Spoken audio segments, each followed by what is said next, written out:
Mel Gibson fez uma revelação ao vivo no podcast The Joe Rogan Experience. Ele soltou uma afirmação que travou até o próprio entrevistador. Há vestígios de que foi açoitado e espancado. As feridas causadas pelos espinhos nas mãos e pés e a flagelação. O penteado era do 1º século. O pólen encontrado no tecido era daquela região. Além disso, a trama do tecido era típica do 1º século.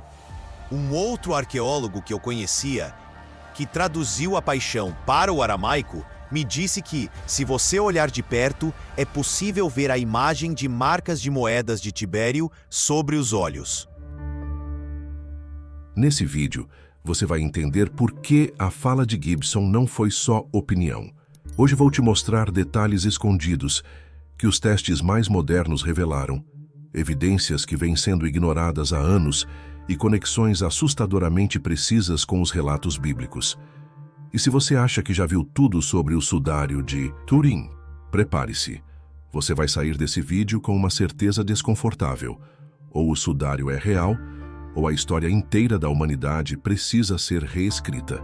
E no fim, vou te mostrar a explicação mais lógica e mais assustadora, que os cientistas chegaram depois de analisar o sangue, os pólens, as marcas, e até a explosão de luz que formou a imagem no tecido. Assiste até o final. Tem coisa aqui que vão literalmente te deixar em estado de choque. Mas antes de continuar, peço a sua ajuda.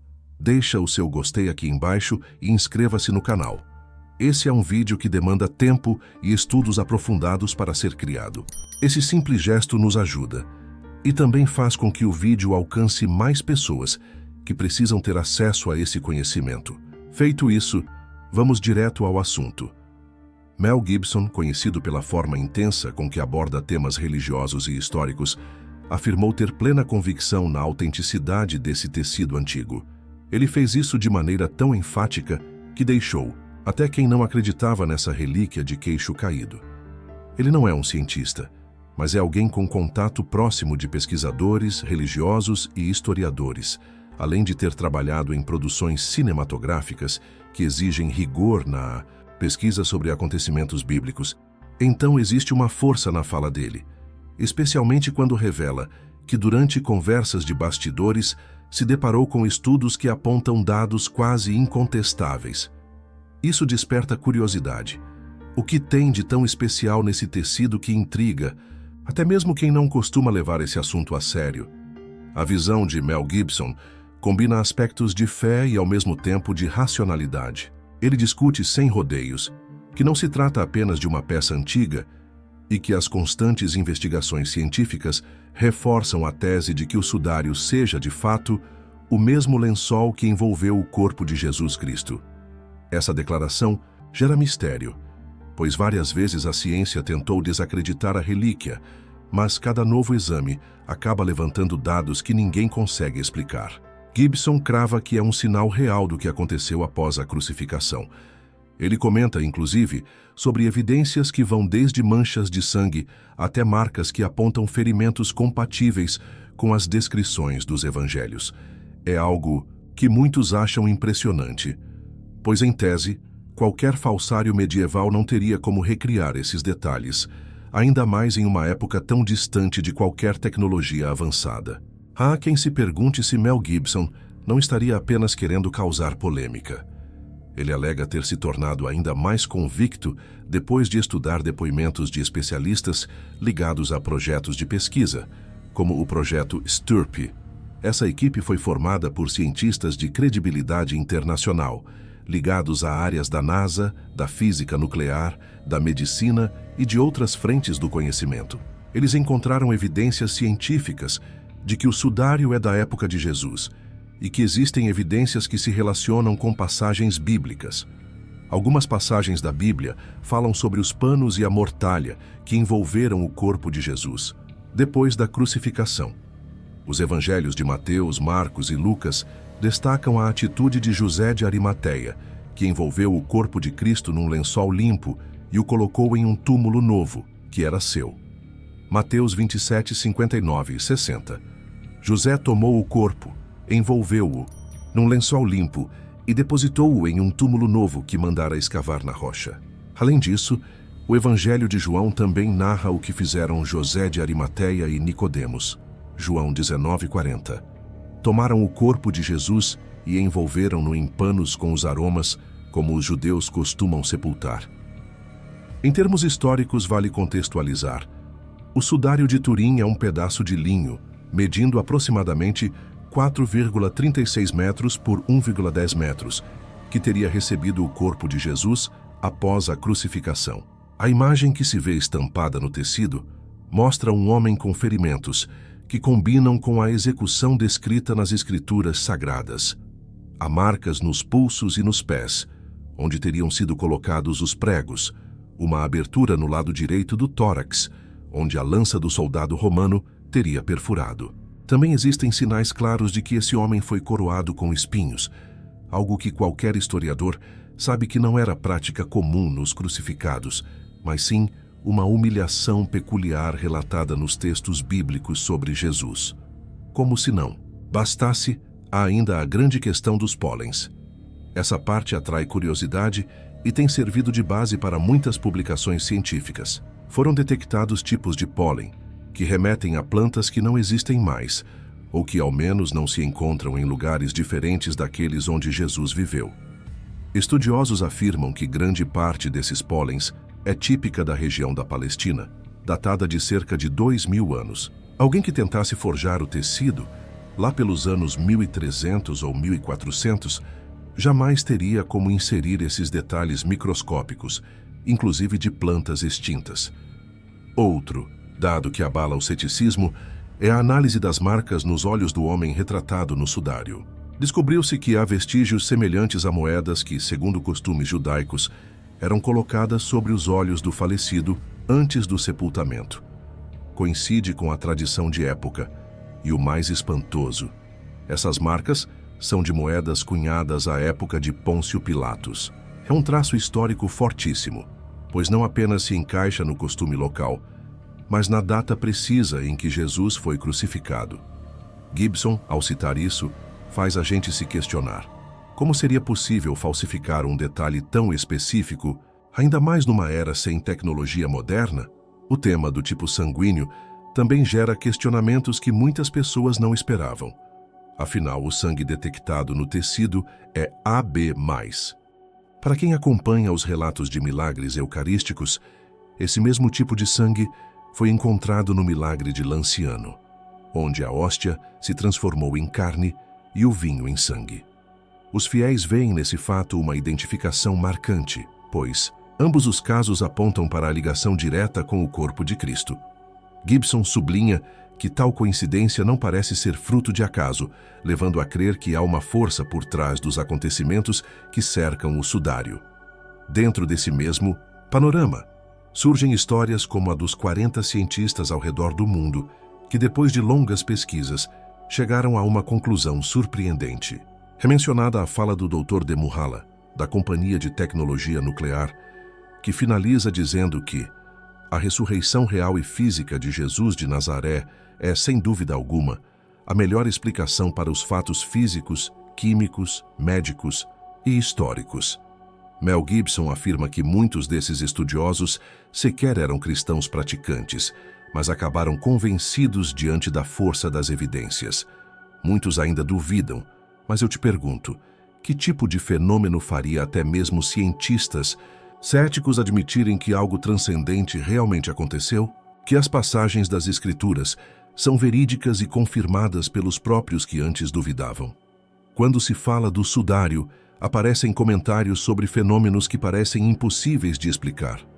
A pesquisa científica reforça que não se tratou de simples pintura ou qualquer processo de produção humana. Os contornos no linho são tridimensionais, comprovados por exames de raios infravermelhos e técnicas fotográficas inovadoras para a época.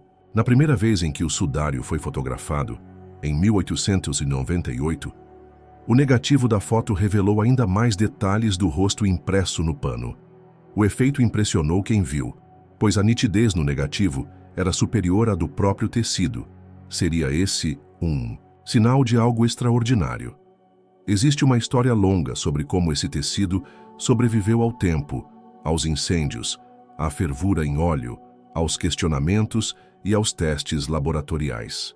Durante o século XIV, surgiu na França e, com o passar dos anos, foi conduzido até Turim, onde permanece.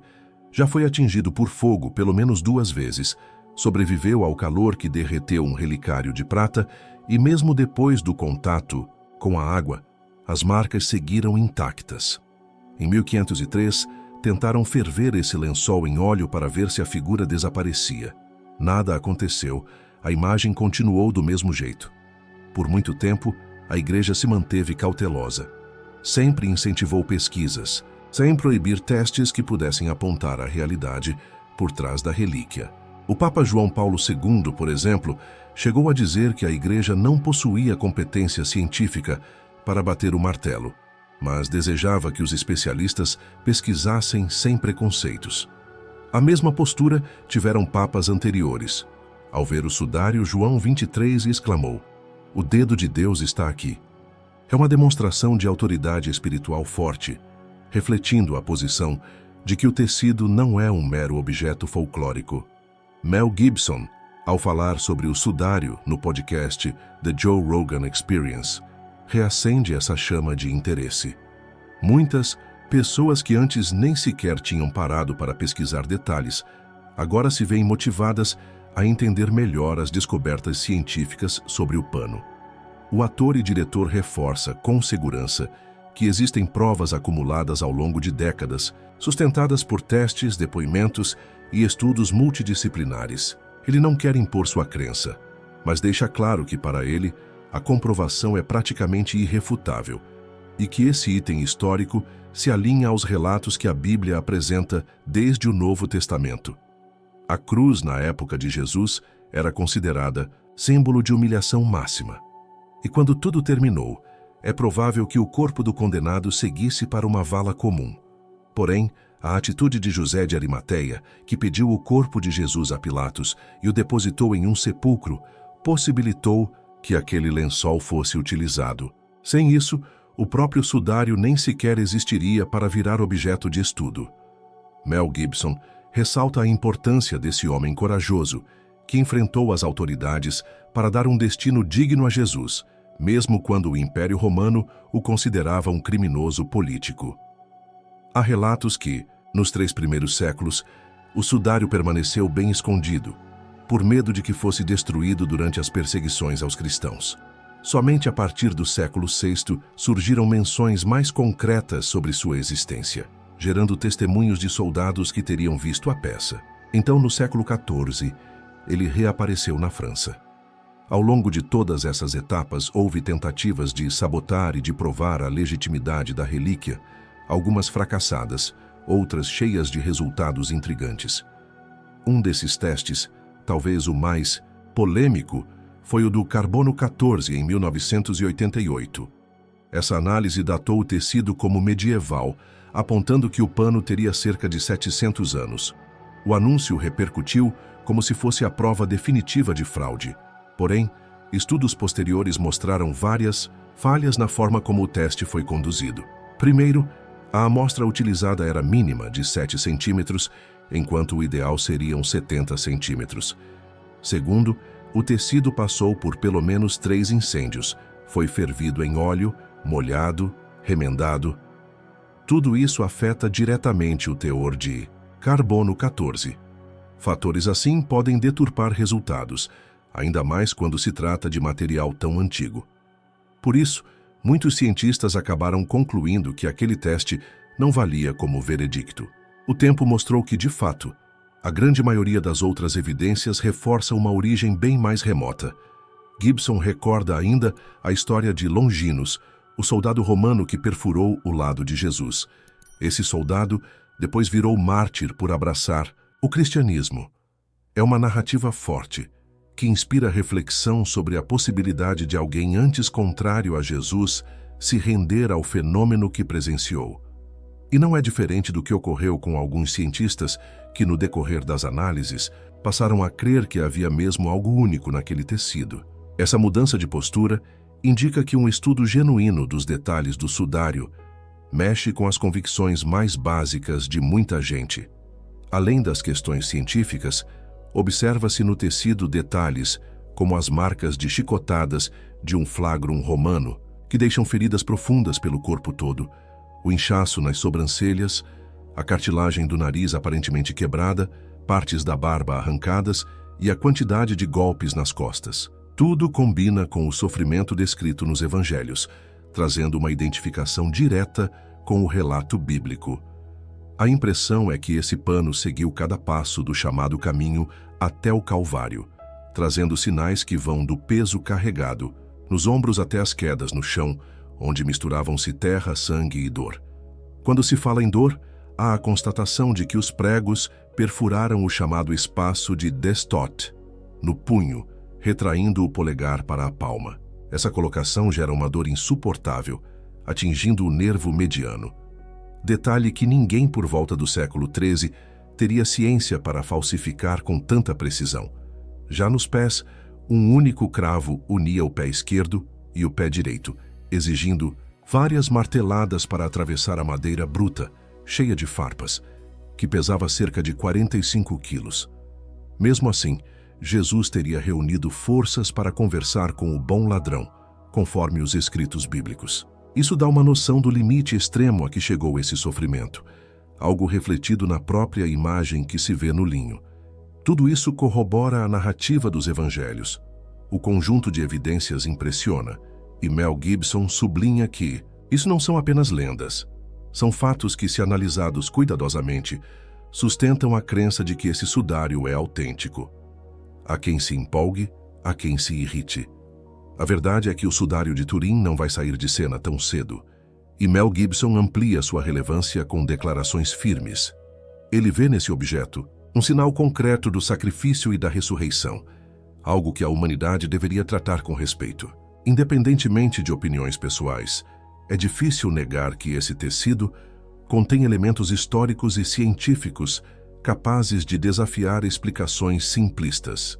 E tudo isso sem entrar em contradição com os evangelhos, que desde sempre relataram passo a passo o que hoje se identifica nos contornos de sangue, escoriações e marcas de lençol.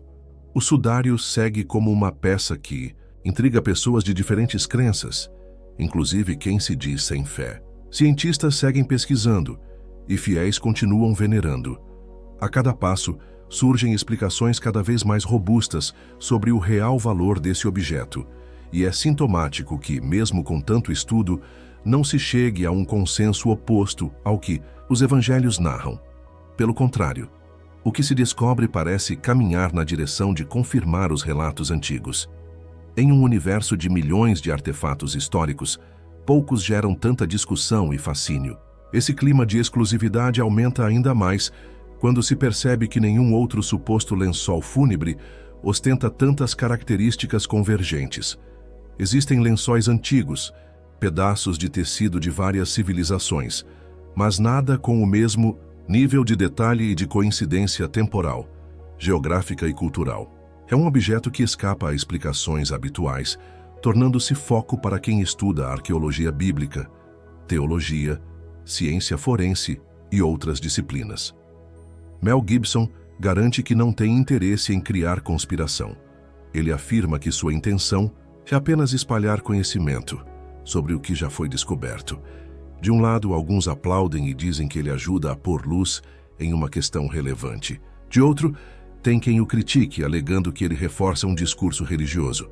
Seja como for, o sudário se mantém como uma herança palpável que atravessa séculos, trazendo a marca de algo que, para muitos, é a prova mais impactante daquilo que se lê nas Escrituras. Ainda assim, alguns preferem sustentar a hipótese de que se trata de uma criação elaborada em algum período medieval. Só que ninguém explica como se produziu uma imagem em negativo, sem vestígios de tinta, com nível de profundidade tridimensional e com sangue que condiz com um ferimento físico. Não é uma peça que se resolve com explicações simplistas.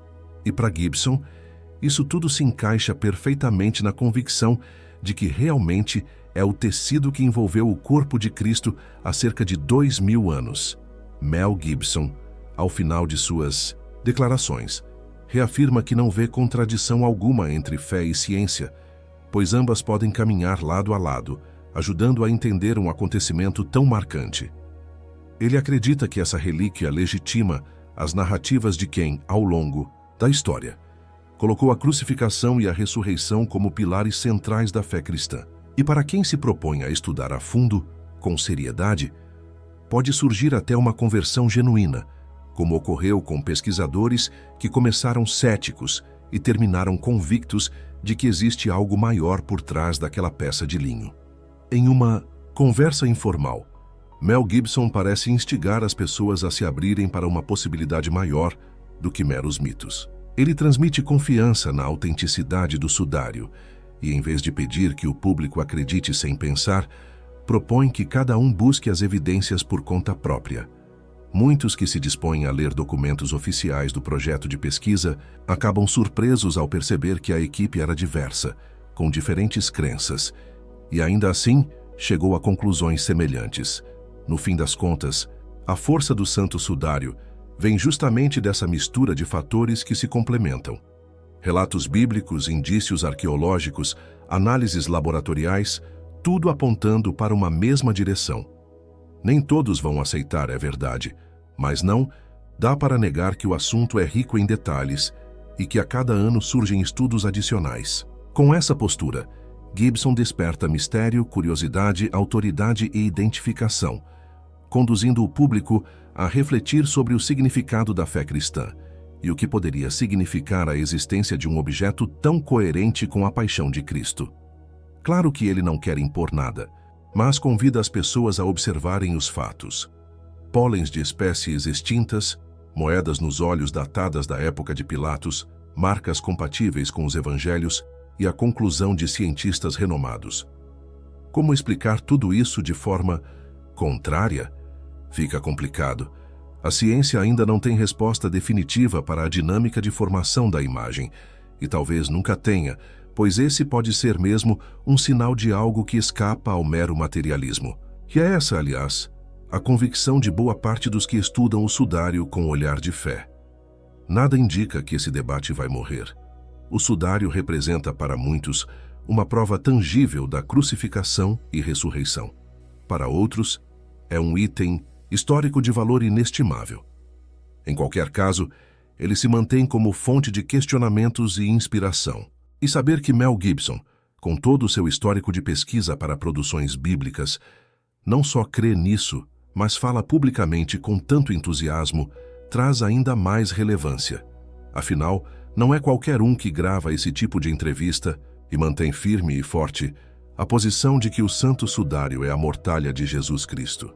Cada um decide se aceita ou não, mas o conhecimento sobre esses fatos, reforçado por uma personalidade reconhecida no mundo todo, levanta aquela fagulha de curiosidade que pouca coisa consegue apagar.